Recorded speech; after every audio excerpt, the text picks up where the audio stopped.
Sardine Trésor mitondra tsiro amin'ny fiainantsika isan'andro, manolotra anao ny vaovao. Sardine Trésor amin'ilay tiako be. Bonjour. Bonjour. Mitondra antsika amin'ny tontolo andronao. Bonjour. Jus antsika jiaby. Manolotra ho anao ny vaovao.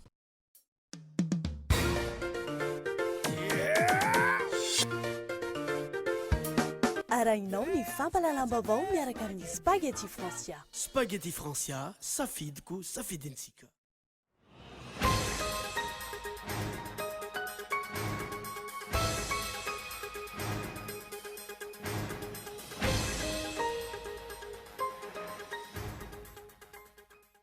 Ora vitsy mialohan'ny atongavan'ny taona vaovao ho an'ny malagasy. Tomombana ny fanomanana ny fandraisana ny taona hoy ireo mpikarakara, tanjona amin'izany ny fanarenan-kasina. Fifanarahana maro no soniavin'ny filoham-pirenena sy ireo mpiaradia amin'ny tany Chine raha tsy laza afa-tsy ny fanamboarana ny autoroute mampifandray ny Antananarivo sy Toamasina. Tsy mbola fantatra izay ho takalin'ny fifanarahana io.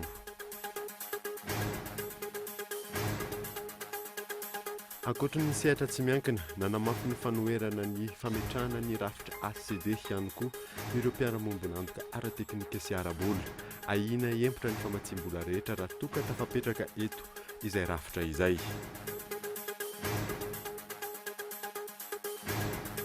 Androany ny andro maneran-tany amin'ny teatra. Anisan'ny nanandrandra ny mahalagasy ny teatra, kolotsaina manana ny maizy azy raha ampitaina ny kolotsaina hafa.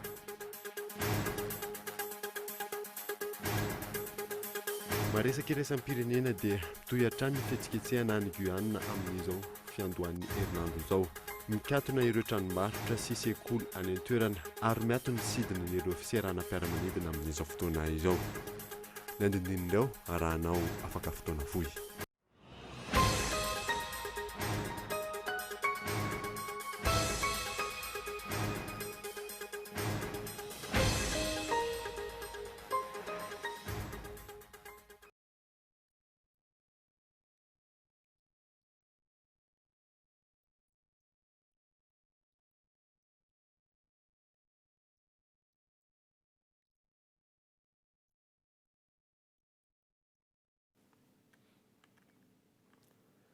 Miaraba tompoko lafinaritra, tompoko vavy, miaraba manokana ihany koa an'ireo mpanaraka ny vaovao ny Kolo TV any amin'ny faritra indrindra.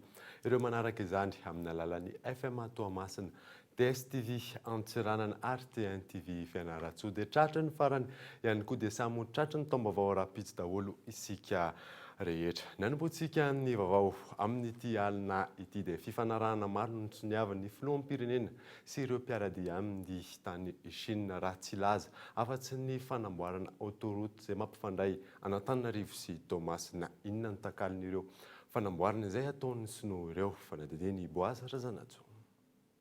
Tsy nanakana ny fandehanan'ny filoham-pirenena malagasy no sady filohan'ny frankofônia, ery Rajaonarimampianina tany Chine ny fankalazana ny herinandron'ny frankofônia. Nandritra ny fandalovan'ny tany Chine, fifanarahana maro no nosoniavana. Isan'izany ny ametrahana zone économique spéciale eto Madagasikara, ny fanamboarana autoroute mampifandray Antananarivo sy Toamasina, ny fanamboarana seranatsambo any amin'ny elidranon'ny Narinda any amin'ny faritra avaratra andrefan'ny Madagasikara, ny fifanarahana tamin'ny Huawei amin'ny atao hoe ville intelligente, ametrahana ny caméra de surveillance anatin'ny commune. Fifanarahana goavana araka izany no nataon'ny fitondrana Rajaonarimampianina nandritra ny fandalovan'ny tany Chine. Mialohan'ny angany teto Madagasikara, tsy nazava tamin'ny vahoaka malagasy ny tena antondian'ny tany. Hatreto, fampahafantarana ny rehetra ireo fifanarahana ny soniavana ny nataon'ny fiadinan'ny Repoblika.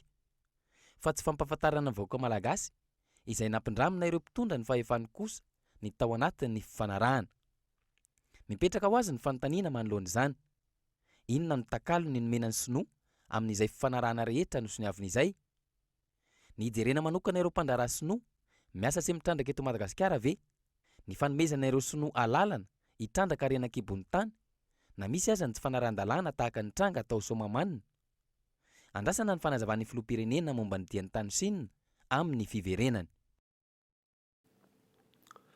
Betsaka ny teboka ahitana taratra fa tsy misy ny mangarahara eto Madagasikara araka ny tatitra navoaka ny banky iraisam-pirenena isan'izany tsy fampin'ny tamberina andraikitra avy amin'ireo olom-befidy eo ihany koa ny tsy fahazahoana vaovao marina izay ilain'ny vahoaka fanadidiny mianta Randrianaivo.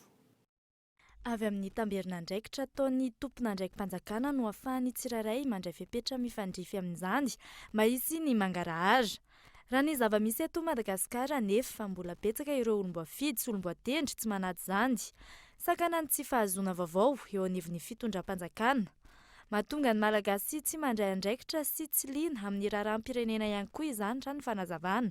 Tokony misy eto Madagasikara araka izany ny lalàna manery mitondra hamoaka izay vaovao ilain'ny vahoaka. Les informations ne sont pas disponibles. Betsaka ny toe-javatra tsy azombavao eto amin'ny firenena satria tamberina andraikitra mifandray amin'ny fangaraharana ihany. Tsy ampy izay mangarahara izay eto Madagasikara mba ahafahan'ny rehetra handray andraikitra sy handray fanapahan-kevitra entina mpandrosoana ny firenena. Olana ny tsy fahazoana vaovao. Any Eropa ohatra, misy ny lalàna manery ny fitondram-panjakana hamaly ny fanontaniana manitikitika ny vahoaka. Ny eto Madagasikara nefa tsy misy izany. Na ikikika ny tany azy isika, afaka tsy mamaly ny mpitondra. Na mamaly ary izy ireo, saingy valiteny tsy misy idirany amin'ny fanontaniana no valiny, ary izay no terena ho valiny marina. Et on force que c'est ça la réponse. Vahaolana ihany koa ny fanovana rafitra misy eto amintsika. Araka ny tatra navoaka ny banky iraisam-pirenena, mbola lavitrezaka i Madagasikara eo amin'ny lafiny mangarahara izay. Tsy misy ny tamberina andraikitra ataon'ny olom-boafidy sy olom-boatendry, any ka manjaka ny kolikoly eto amin'ny firenena. Tsy manampy ny havana ampaleo tena marina ny seni ny fanjakana raha ny fanazavan'ny antoko malagasy miaramainga mampanay ny paikady politika entin'ny fitondrana anemorana ny fifidianana tokony izay atao amin'ny 24 koa ny antoko fanadidiny Mikael Ramalola. Tsy manana fahaliovantenina mafy amin'ny fikarakarana ny fifidianana ny seni raha ny fanazavan'ny antoko malagasy miaramiainga. Mandrafitra ny tolo-kevitra atolotry ny antoko politika sy ny fiarahamonim-pirenena isan-tsokajiny no ataon'ny seni taorian'ny TAF sy ny tolo-kevitra. Natolotry ny ambaratonga-pahefana sy ny rafi-panjakana isan-tsokajiny avy ny tolo-kevitra ankehitriny ary mijanona eo ny andraikitry ny seni raha ny fanazavana. Kanefa mba ahafahana miantoka ny mangarahara dia tsy misy tsoahana ao anatin'ilay document rehetra zany reny olana rehetra reny mba ho hitany manam-pahefana izay tompona andraikitra mikasika an'izay zavatra izay. Izany hoe na ny zavatra tena iandraiketany seni, izany hoe ny domaine de la loi, dia ao anatin'ny boky anankiray. Hoe reto tena tonga dia tokony azo tanterahana avy hatrany. Ary le zavatra rehetra mety ahafahana mikitika ny lalam-panorenana ary kitihana ny lalam-panorenana dia ao anatina boky anankiray ihany koa hoe reto kosa mba ahafahana mandroso amin'reto zavatra reto dia tokony mikitika lalam-panorenana zay vao afaka mandroso amin'reto zavatra reto. Dia izay no anjara seni zany zay zavatra izay. Tokony omena fahefana malalaka amin'ny fikarakarana sy fanatanterahana ny fifidianana ny seni raha ny fanehoan-kevitry ny antoko malagasy miaramiainga. Tsy hita taratra nefa ny fahavononan'ny fanjakana hanao izany hoy ny antoko. Tsy mbola amin'ny fivoriana ara-potoana voalohan'ny anterimieram-pirenena izao no andehanan'ny lalam-pifidianana ny volavolaina hatramin'ny Desambra 2024 hoy ny seni. Ahina hitarika amin'ny fanemorana ny fifidianana tokony ho tanterahana amin'ny taona 2024 araka ny fanarahana ny lalam-panorenana io teboka iray io raha ny fanazavan'ny antoko malagasy miaramiainga hatrany. Ny zavatra mampanahy fotsiny eo anatin'le izy dia raha nanao exposé teo zao ny zareo tato amin'ny seni dia teny zareo hoe efa lasa any amin'ny fanjakana ireo zavatra tapaka rehetrarehetra tamin'le zavatra natao indroa tamin'ny volana septambra zany. Efa any amin'ny fanjakana hatramin'ny desambra le izy kanefa hatramin'izao zany tsy misy décret mivoaka amin'le hoe iza no anoratra n'le code électoral, iza ny anamboatra ny pitsipitsiny eo anatin'io zany. Kanefa raha ny recommandation natao tamin'ireo séance de travail anankiroa ireo be da be. Ny zavatra teo zao dia efa miteny zany ny seni teo fa hoe raha zao ny fandehany dia tsy tafiditra amin'ny première session ordinaire ny Assemblée nationale le lalàna fa ho any amin'ny deuxième session ordinaire zany ny mampanahy ny malagasy miaramainga satria misolo tena malagasy miaramainga nandehanako aty dia ny hoe saodemba fanodikodonana ny datim-pifidianana izany fomba fanao zany ho an'ny malagasy miaramainga manko dia tokony arahana ny lalàna arahana ny lalam-panorenana voalaza dia hoe amin'ny 2018 ny tokony manao fifidianana ary tsy tokony hiembitra io. Tsy mbola tratra ny tanjona napetraka ny seni amin'ny famolavolana ny lisym-pifidianana hatreto. Manodidina ny ray hetsy sy 7 tapitrisa ny isan'ny mpifidy tafiditra ao anatin'ny lisym-pifidianana ary mbola hitohy hatramin'ny 12 aprily 2024 ny famolavolana izany. Anao hetsika ahafahana manome jugement supplétif azahoana kara-panondro pirenena ho an'izay tokony ho tafiditra anatin'ny lisym-pifidianana ny ministeran'ny antany. Resaka jugement supplétif io zany dia hoe wakinina amin'ny ministeran'ny intérieur ny fanaovana azy. Ny zavatra tena manahirana amin'ny eto amintsika dia tsy fahatokisana intsony an'ilay fanjakana manao zavatra. Iza no mahafantatra fa iza no mahita amin'ny fanaovana jugement supplétif io. Mety ho zavatra pléthore io, mety ho zavatra bâclé io satria ny jugement supplétif ange appréciation ana olona hoe ty olona ty ve tokony homena sa tsy tokony homena. Dia iza zany no juge amin'izay ministèran'ny intérieur manao jugement supplétif zany sady juge izy miparty ary zay dia matahotra foana amin'ny hoe ny fifidianana manaraka amin'ny 2018 alao andeha angarahara le izy, alao tsy hisy nini le izy fa ho anay zany matahotra zay fa mifanjakana zany hatreto tsy mampiseho mihitsy volonté andeha ho amin'le 2018 nefa malagasy miaramainga tena zay ny azy arao ny constitution arao ny lalàna ataovy mangarahara amin'ny fifidianana. Hitanay miezaka ny seni fa ny fanjakana tsy hitanay miezaka amin'izao fotoana izao. Manodidina ny 12.3 tapitrisa ny isan'ny mpifidy enjehan'ny seni ampidirina ao anatin'ny lisym-pifidianana ary 7 tapitrisa sy ray hetsy amin'ireo no efa anaty lisitra. Ny fahady 12 ny volana aprily 2024 no amaranana ny lisym-pifidianana. Mandritra ny fivoriana ara-potoana faharoa eny amin'ny antenimieram-pirenena no anolorana ny tsoakevitra mikasika ny fikarakarana ny fifidianana. Tsy mbola nisy ankilan'izay ny fanolorana tamin'ny fomba ofisialy, ny tatitra farany tamin'ny tolo-kevitra nomen'ny antoko politika sy ny fiarahamonim-pirenena tamin'ny antoko politika. Metoy ny fanangonana soni amin'ny fitoriana napetraka Itabera amin'ny fampiarana ny grille indiciaire ho an'ny mpiasam-panjakana. Efa nenivon'ny primature ankehitriny io fitoriana io rehefa avy nandalo tamin'ny filan-kevi-panjakana. Fanampanajavana. BDB atsary amin'ny faritany atsarana amin'ny fivondronana lavitra any mianso hoe aiza ho aiza le fitoriana izay napetrako tamin'ny conseil d'état momba ny hoe fampiarana ny fanjakana ny grille indiciaire ny lalàna zany 2003-0011 de 3 septembre. Io zany efa mandeha izy io efa nalefa ny soragna zero amin'ny conseil d'état efa nandefanazana amin'ny primature. Dia misy manontany hoe aiza ho aiza le signature zay ho atao zay isoragna ny syndicat efa mandray andraikitra mobiliser ny fonctionnaire na retraité io na activité ary isorana koa ny maramila retraité gendarme ino rehetrarehetra zay efa mivonina ihany koa zay mitaka an'io zany ka mandeha io asika zany dia miroso amin'io zany asika. Tsy tahaka ny isan-taona na dia isan'ny tantara nanamarika ny firenena azy sakatsakana ny fanjakana amin'ny fomba rehetra ny fankalazana ny 7 martsa 1727 tsy misy mahazo manao fanamariana akoatra ny voalazan'ny fanjakana irery ihany. Fanadiny Michela Renarzona.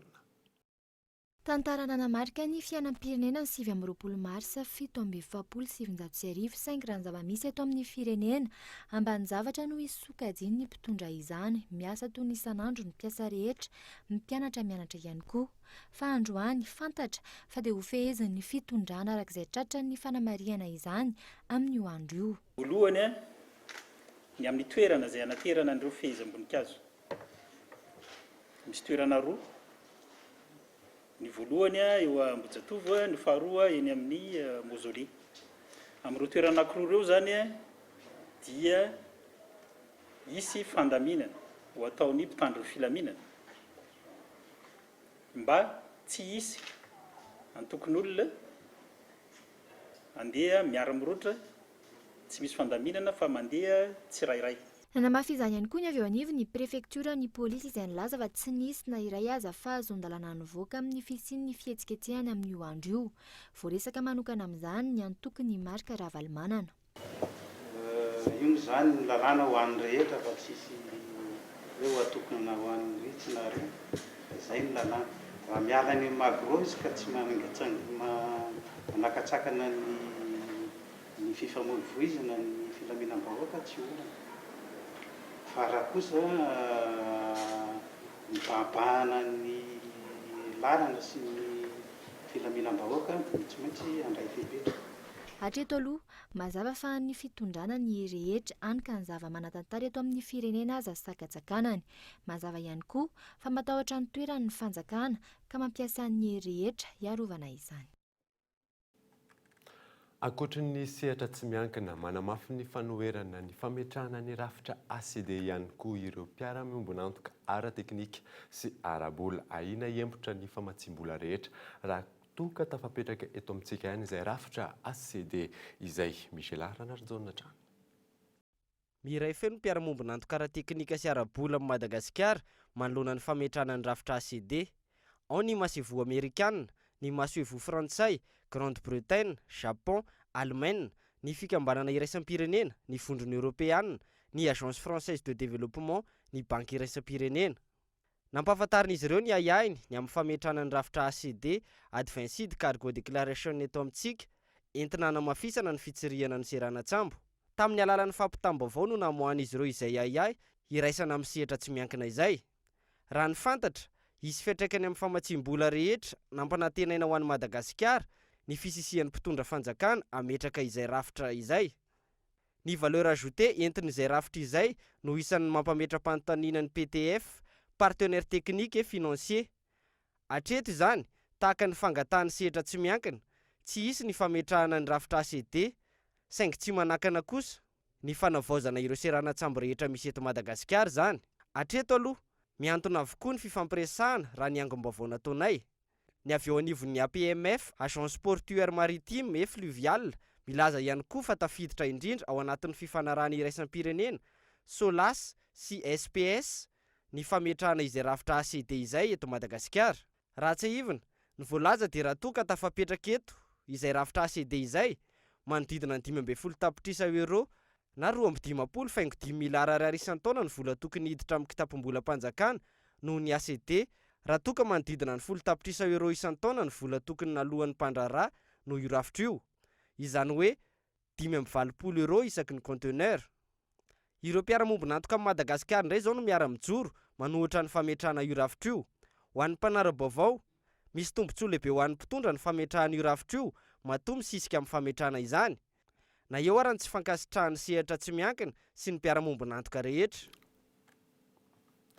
Tsy mbola tafapetraka ny fitsinjaram-pahefana tena izy eto Madagasikara, manaiky izany androany ny teo anivon'ny ministerany atitany ary milaza fa mbola maro ny ezaka tokony atao. Fanampanazavana. Ka io mbola tsy tafapetraka, tsisy olona teny hoe fa tena tafapetraka ilay izy satria tsy lalàna ihany ny mametraka an'io vonina ve satria tsika misy fampiofanana misy zavatra maro atao, donc zay zany ezana atao hoe hametraka azy zany. Processus io afaka miverina kely, afaka mijery, misy vato misakana, jeritsika le fototra. Lafim-baovao hafa kosa indray dia ho fanamafisana ny fitakinana ataon'ny zanaky Sofia amin'ny famoahana ny zanak'izy ireo izay nahiditra amponja noho ny antony tsy mazava nanao fanambarana ihany koa ny sojabe avy any amin'ny distrikany Befandrina. Arahoary ny fanampanazavana. Avoa tsy misy hatakandro ireny zanakay izay nigadagadrana tsy amin'antony. Miao mampikony, Boriziny, Ambodimotso, Mandritsara, ny Bialagna ary miagny Taveny Antsakabary. Ary hamafisinay tsy mandry andro manalina ny sojabe eo anatrehan'ny zanakay sénateur colonel Lisson izay tsy misy zavatra natao arafa fantatra ary fa voalaziko mbenimbeny maro dia maro ndra tsy manjary natany zanakare nefa tsy atanare misy antony avoa tsy misy atakandro raha mbola mila zahay ianare. Ary raha ohatra koa mitodika aminareo fanjakana izahay raha toka tsy alanareo izy ireo mivoatra areko vogno zahay mbo vogno zahay tsy matatro nizaniza mikasiky ty raharaha mitohy hatrany ny fampianarana any Manandona faritra avaky nakaratra na dia nisy aza nitrangana Ambalavelona olona iray no voaroroy amin'izay tranga izay efa misy moa fepetrany raisina fanadidinina rindra randriany manana Ankizivavy ampolo no voan'ny Ambalavelona amin'ny faritra maro manerana ny nosy tamin'ity volana martsa ity. Tafiditra ao anatin'izany ireo mpianatra miisa 13 tany amin'ny CEG iray tany Morondava ary ankizivavy miisa 15 indray tany Manandona ny tapaky ny volana martsa lasa teo.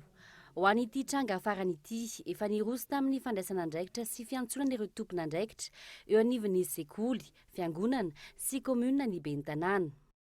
Nafahanandreo raika ambin'ny folo ireo dia niasa fakerezana atao mitondra fivavahana satria asany divoly izy.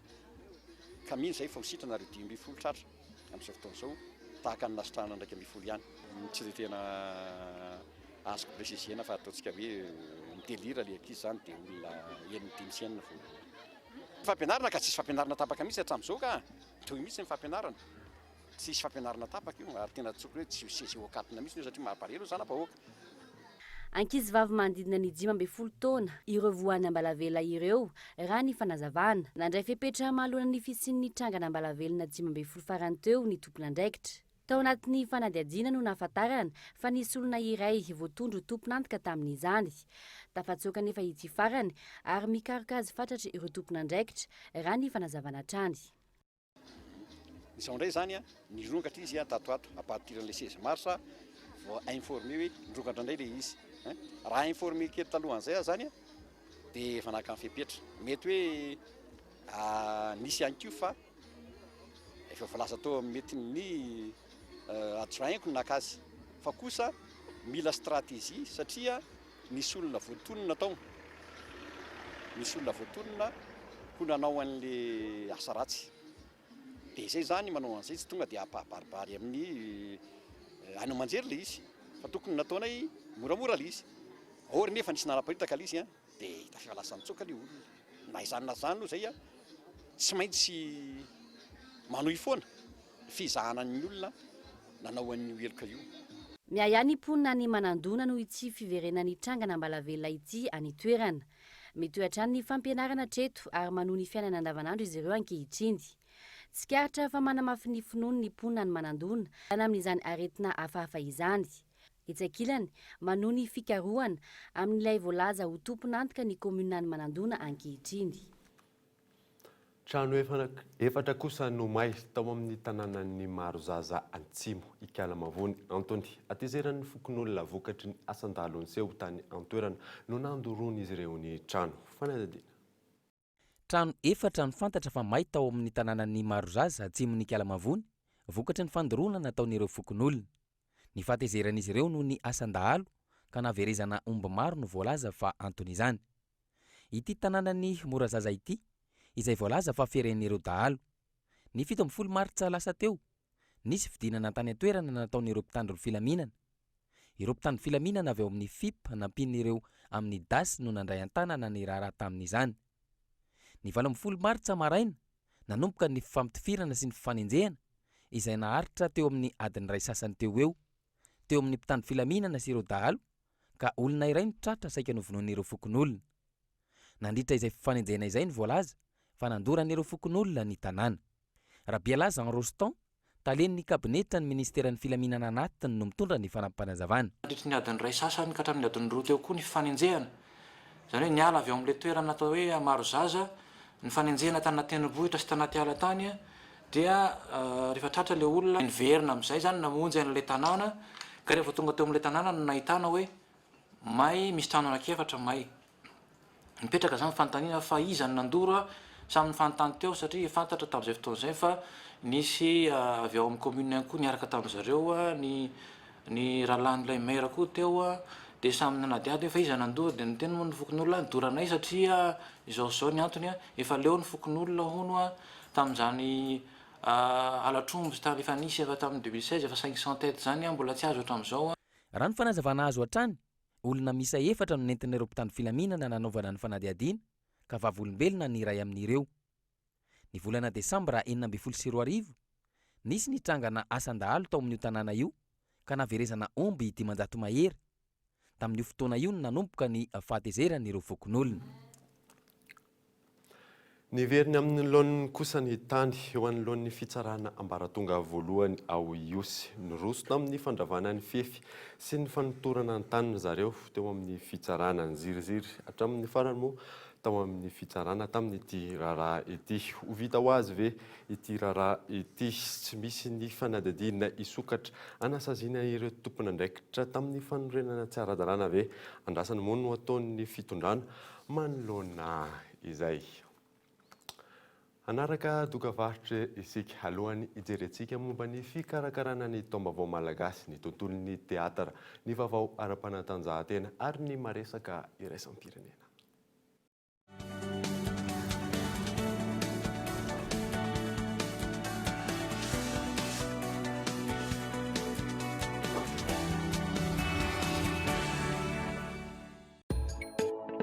Pour des toilettes propres, toujours plus propres, c'est simple et rapide. Ma solution, Harpic. C'est ça, l'efficacité Harpic. Et pour un intérieur agréable et frais, j'utilise les désodorisants Airwick. Tu crois qu'elle est comment, la vache qui fait du kiri? Elle est tout carrée comme le kiri. Ou alors elle est rallongée pour faire plus de boulets. Moi, je crois qu'elle a un masque et une cape bleue. C'est une vache super-héros, en fait. Trop bon. Du lait, de la crème et plein d'imagination. Kiri, kiri, kiri.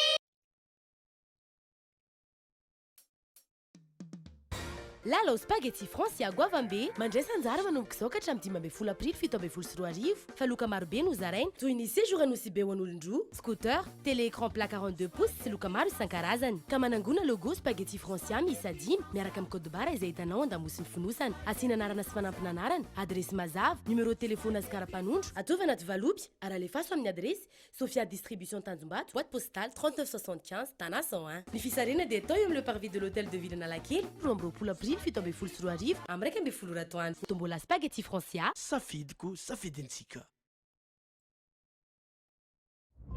Mpizahan-tanan'alany maro no mitsidika ny allée des baobab isan-taona. Toerana tokana manana ny maha-izy azy eo amin'ny sehitry ny fizahan-tany.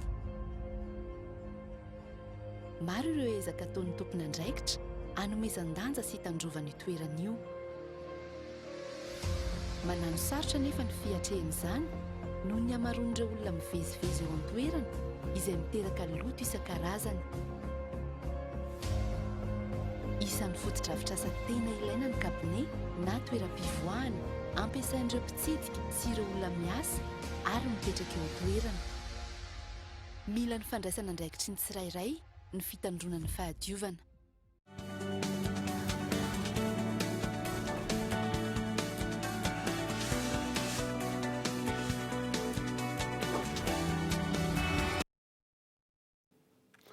Miverina eto amin'ny fampalalam-baovao isika ora vitsy mialohany atongavan'ny taona vaovao ho an'ny malagasy tomombana ny fanomanana ny fandraisana ny taona hoy ireo zareo mpikarakara tanjona amin'izany moa ny fanarenan-kasina fanadihadiana Iona Saina. Arabaina tratran'ny farany dia samy ho tratran'ny raha mpitsondray ry havana. Anio ny faran'ny taona ho an'ny malagasy ary rahampitsy 20 martsa ny voalohany taona. Etsika asa lanonana maro no atao raha nambaran'ny mpikarakara. Isy ny fidiovana ho tanterahany eny Mahamasina, fampisehoana iarahana amin'ny vondrona artista mandala ny maha-malagasy. Tamin'ny 5 sasany ariva teo no nisafirany ny vahoaka, ny fitondrana ny arendrina sy ny tsy mandromandro mandrapatonga ny taom-baovao. Mitora ampitso ny lanonana raha ny fanazavana. Ny rahampitso kosa ny fandaram-potoana dia amin'ny 7 zany ny fahatongavana eny Mahamasina. Tsika rehetra tsy akanavaka ny ambany lanitra ray manontolo tsy mifidy foky na fihevinana na firazanana na antoko-pinoana na antoko-politika na fari-pananana na fari-pahaizana na voninahitra ninnininy tsy akanavaka fa dia atsika malagasy mitaona vaovao. Dia rahampitso zany eny Mahamasina manomboka amin'ny 7 indray ny fahatongavatsika eny dia misy moa ny tsodrano, misy ny tatao, misy ny fafirano ary misy ihany koa ny fandraisam-pitenenana ataondreo manam-pahefana isan-tsokajiny izay tonga eny toerana. Vita zay dia korana indray mandrapatapitry ny masoandro ataony ny vamimay ihany. Manentana ny malagasy rehetra araka izany ny mpikarakara anandratra ny kolontsaina malagasy. manao fety eto ny Europeanina, manao fety ny Sinoa, manao fety ny Amerikanina, rehefa tonga ny Halloween manao fety ny Niangatra, mandihy daholo eto Madagasikara sy miravo, ary manao andro tsesana, andraisan-karama ny fanjakana amin'izany. Tsika nefa tsy mba manana andro ankalazana sahala amin'izany raha tsy taom-baovao malagasy sahala amin'izao, ka zany mba tiana handomana ny saintsika menakavy hoe aiza ho aiza ny fitiavan-tanindrazana, aiza ho aiza ny fitiavantsika nyity kolotsaina nentim-paharazana sy ny takalo be nentin-drazana ity, aiza ho aiza tsika malagasy rehetra tompo tanàna amin'izao fotoana izao fa andizan'ny olona ny tany ka manentana tsika rehetra hiaina, hanandratra ary amerikasina ao anatin'izao taona vaovao malagasy izao. Ny vahoaka araka izany no andrasana hiaran-kalazy ity taom-baovao ity, fotoana ampisehoana ny maha-malagasy sy ho fanamafisana ny fihavanana ary ny fitiavan-tanindrazana. Hoe arabaina fatratry ny taona vaovao dia ho tratry ny arivo mitsingerina indray, ho soka ho tsara, hanana ny fahasalamana tonga lafatra sy ny fanambinana ary ho arovan'Andriamanitra ho tahiny ny andro sy ny alina. Feno 80 amin'ny 100 taona ny namononany Rasasalama tao Ambohipotsy, hatramin'izao matsiaro voilikilika ireo fianakaviana. Fianadadiny Mikaela Ramarina. 7:30 7:40 feno 80 amin'ny 100 taona amin'ity taona ity ny namononany Rasasalama tao Ambohipotsy. Manoloana izany nivoaka tamin'ny fahanginany ny fianakaviana ary nanambara fa tsara ampahafantarana ny rehetra ny toerana manan-tantara namonona azy. Dia izay fianakaviana zany anana ny anjara biriky izahay mikasika an'izay ka ny vinavina ataonay tetikasa zany fanamariana an'izay dia tia ametraka trangam-bato ray lehibe zany izay eny Ambohipotsy. Izay toerana anankiray anisan'ny nandefonana ny Rasasalama. Dia rehefa nijerevana teny moa zany le toerana dia hita tokoa fa hoe rariny sy nihitsiny tokony hanana anjara biriky tsangam-bato izahay ho an'ireo taranaka faramandimby zany.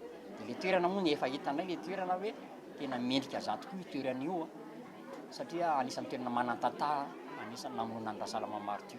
Hatreto mbola vinan'izy ireo ihany izany raha ny fanazavana. Matsiaro voilikilika izy ireo amin'ny fampahafantarana ny tantara-marina amin'ny mpianatra teolojika. Raha ny tantara maso ny jerevana mantsy dia hita tokoa moa izay zavatra izay hoe na ny fibe zikae mara ohatran'ny tsy hoe ifanomezantsiny izy ity fa izay fianakaviana zany mahita hoe ohatran'ny tsy mba ao anatina sehatra mihitsy zany tsy dia mahasehatra mihitsy zany le fianakaviana Rasasalama manoloana n'ireo le aktivité na zavatra tiana tanterahana zany tafita ve ny afatra ho an'ireo le mpianatra teolojika fa ny mpianatra teolojika na ambatona akany ianao na eny amin'ny sefaly ianao na aiza ianao tsy dia mahafantatra koa zany hoe ohatran'izy akaika zany Juan Rasasalama martyr. Dia izay ny zavatra hitany hoe na tsiaro zany zahay hoe ohatran'ny voilika ihany izahay. Miandry ny fandraisana andraikitra avy amin'ny tompona andraikitra isa-tsokajiny ireto fianakaviana ireto. Manana ny tantarany Madagasikara, manana ny olomangany ihany koa, ka tsy tokony hisy ny fanetikiliana raha ny fanazavana hatrany. Anisan'ny kanto nanandratana ny maha-malagasy ny teatra. Kolotsaina manana ny maizy azy raha ampitahaina amin'ny kolotsaina hafa. Androany moa ny andro maneran-tany ho an'izay teatra izay. Fanadadina. Maro ny endrika teatra izay mbola nantsoina hoe literatiora ambava. Taloha ny idira ny riba teto Madagasikara toy ny Aiteny, ny Sova, ny Hiragasy. Nanomboka tany amin'ny vanim-potoana kristianina no nisy ny teatra izay mbola niainga tamin'ny tantara avy tao amin'ny Baiboly, izany hoe tantara masina no lalaovina an-tsehatra. Nisy ihany koa ny teatra de folie militaire tamin'ny taona 1790 izay fotoana niantomboa ny voambolana teatra teto Madagasikara. Tamin'ny 12 septambra 1790 no niseho an-tsehatra ny teatra voalohany Joséphine sy Armand izay nosoratany Rajaonatsela. Ambava moa fiantso azy tamin'izany raha ohatra ka tsy tena hoe sova tsy mety any na ny isa Betsileo nisan'ny teatra izay nalaza tamin'izany koa dia ny hiratsangana na ny hiragasy. Reny ny endriky ny hiragasy tany aloha tany dia fandraiky amin'ny atao hoe teatro rond tany an-dafy satria manodidina ny mpisehatra, manodidina ny mpijery. Takahitra teto ny mpanjanatany frantsay tamin'ny taona 1920 dia nisy ny natsoina hoe teatra de folie militaire satria lavitra ny Frantsa dia nisy koa miaramila notimandry raha ny vokatry ny ady fanaovany tamin'ny malagasy, nisy miaramila notimandry vokatry ny aretina izay nahazo azy teto Madagasikara. Nanana ny lazany lehibe ny teatra nanomboka tamin'ny ady lehibe voalohany ka hatramin'ny ady lehibe faharoa noho izy ireo nataon'ny tropo tamin'izany fotoana izany ho antom-pivelomana amin'ny fiainana. Io no vanim-potoana namirapiratry ny teatra teto Madagasikara. Androany moa no fankalazana ny teatra ary misy hatrany ny 4 ampitainy ny mpanoratra iray ho an'ny mpanao teatra sy ny mpankafy. Tamin'tia dia mpisehatra vehivavy frantsay na actrice frantsay moa zany dia tsy iza moa izany fa Isabelle Huppert izay no nanao ny 4 napitany 4 izay nampitaina manerana ny firenena samihafa teatra dia tsy lefina mandrakizay ary teatra anisan'ny kolotsaina anankiray izay manana maizy azy eo anivon'ny kolotsaina samihafa. Izay izany zavatra ny teneniny ary ny teatra dia mila ihany koa ny mpijery izay afaka mandray ny 4 ampitainao. Misedra olana amin'izao fotoana izao ny teatra. Ao ny tsy fahampiny ny mpanoratra ny tantara izay hoentina antsehatra. Ao ihany koa ny tsy fisiany ny toeram-pilalaovana teatra. Misy araka izany ny ezaka izay ataon'ireo mpikambana mpanao teatra malagasy toy ny fampahafantarana ny seho an-tsehatra izay atao eny anivon'ny sekoly na koa eny amin'ny fiangonana. Vaovao ara-panatanjahantena kosa indray dia tontosa soma tsara ny farany herinandro teny Ambohimalaza ny etsika azakazaka ambisikileta sokajy VTT enduro. Fahombiazana no azo ilazana ny etsika raha ny hoan'ireo mpikarakara. Fanadidina. Fohy bisikileta manodidina ny 50 teo eo no tonga nandray anjara tamin'ny fifaninanana azakazaka enduro VTT izay miendrika rally natao teny Ambohimalaza ny farany herinandro teo. Etsika izay teo ambany fiahiny ny ligina Analamanga. Isan'ny nampiavaka ity andiany ity ny fahavitrihan'ireo teratany vahiny nandray anjara tamin'ny fifaninanana izay tonga marobe namaly ny antso. Isan'ny taranja iray manana ny maizy azy ny enduro ary hitako fa isan'ny firenena manana ny avy mamiratra amin'izany Madagasikara. Azo atao tsara ihany koa ny mivoatra sy manatsara hatrany ny ahavo teknika.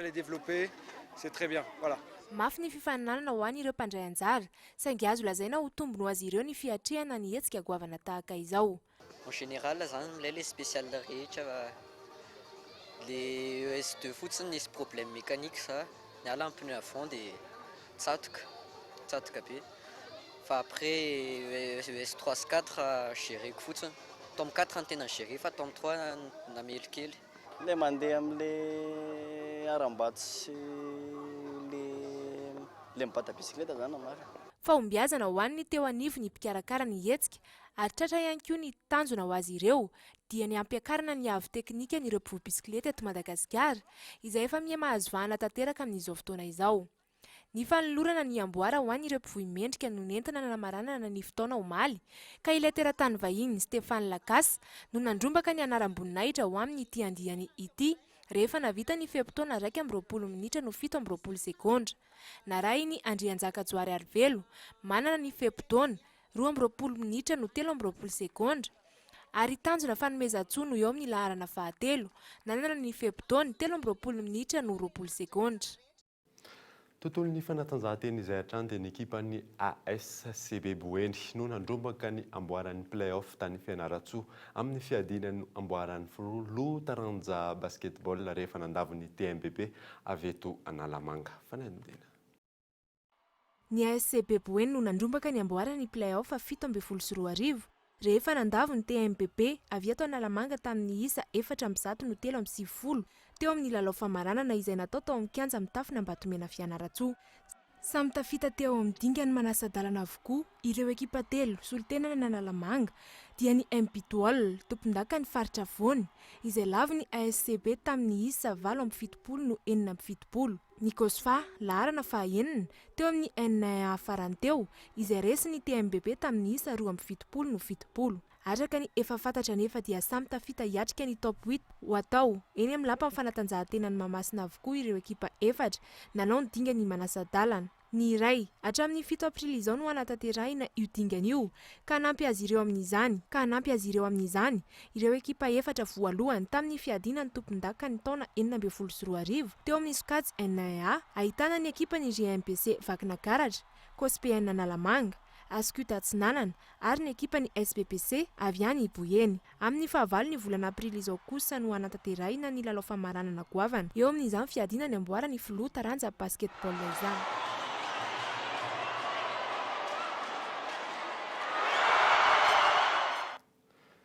Tontolo ny fanatanjahantena izay hatrany fa any ivelany kosa indray dia nifarana omaly ny andro faharoa amby roapolo amin'ny fifanana top 14 any Frantsa taranja baolina lavalava fa fahombiazana no an'ny ekipan'ny Stade Français izay saka faharesena hatramo tao anatin'ireo lalao izay nataony fanadinena.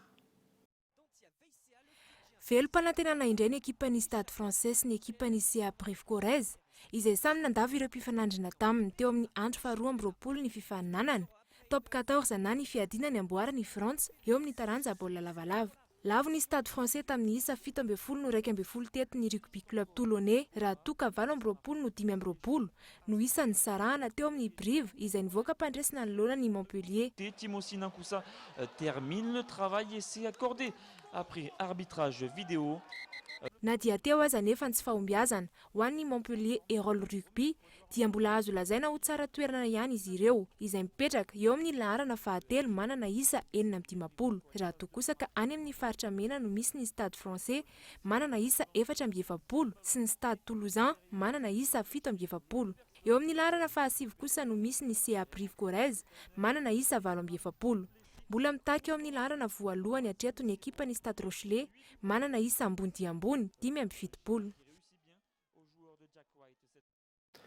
Maresaka iraisam-pirenena kosa indray dia mitohy hatrany ny fihetsiketsehana any Guyane amin'izao fiandohan'ny herinandro izao. Mikantona ireo tranombarotra sy sekoly any an-toerana ary nampiantony sidina ireo seranam mpiara-manidina amin'izao fotoana izao fianadiana eo amin'ny sarin'ny France 24.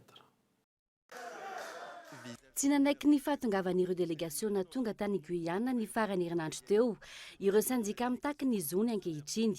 Niona tamin'ny délégation nalefa ny Paris any, ireo mpanao fihetsiketsehana fa nametraka hatrany ny fipetratakin'ireo sanjika manoloana izany. Fitakina mifandray amin'ny fandriampahalemana, fahasalamana sy ny fiakaran'ny vidim-piainana. Tafiditra ao anatin'izany ihany koa ny fahatongavan'ny Premier ministre sy ireo ministra miandraikitra ny lafin'ny fitakin'izy ireo. Ho an'ireo iraka manokana tamin'ny alalan'ny didimpanjakana no nahatongavan'izy ireo tany Guyane.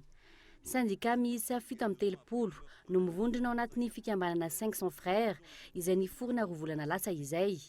Anton'izany ny nahafatesan'ny mpiasa iray tany toerana ka nanomboka teo no nirahina hiadiana amin'ny tsy fandriampahalemana izy ireo. Nanapa-kevitra ny hanohy ny hetsika izy ireo amin'ny tsy herinandro ity hatreto miafara amin'ny tsy fahampian'ny solika ny toerana izany. Ho an'ireo mponina mbola tsy ahina ny tsy fahampian'ny entana ilaina amin'ny andavanandro. Alohan'ny sarahana daverina aminao ireo vaovao nisongadina tamin'ity alina ity ora vitsy mialohan'ny hatongavan'ny taona vaovao ho an'ny malagasy. Tomombana ny fanomanana ny fandraisana ny taona ho ireo mpikarakara. Tanjona amin'izany moa ny fanarenan-kasina. Fifanarahana maro no siniavan'ny filoham-pirenena sy ireo mpiaradia amin'ny tany Chine raha tsy laza afa-tsy ny fanamboarana ny autoroute mampifandray Antananarivo sy Toamasina tsy mbola fantatra izay takalony izay fifanarahana izay ary farany moa dia ankoatra ny sehatra tsy miankina nanamafy ny fanoherana ny fametrahana ny rafitra ACD ihany koa ireo mpiara-miombonantoka ara-teknika sy ara-bola. Ahina no hiempotra ny famatsim-bola rehetra raha toka tafapetraka eto amintsika ihany izay rafitra ACD izay dia izay mamarana ny vaovao tamin'ity alina ity. Ankasitrany ianao nanaraka izany soavatsara dia samy tratry ny taona vaovao rahampitso 20 martsa daholo isika rehetra.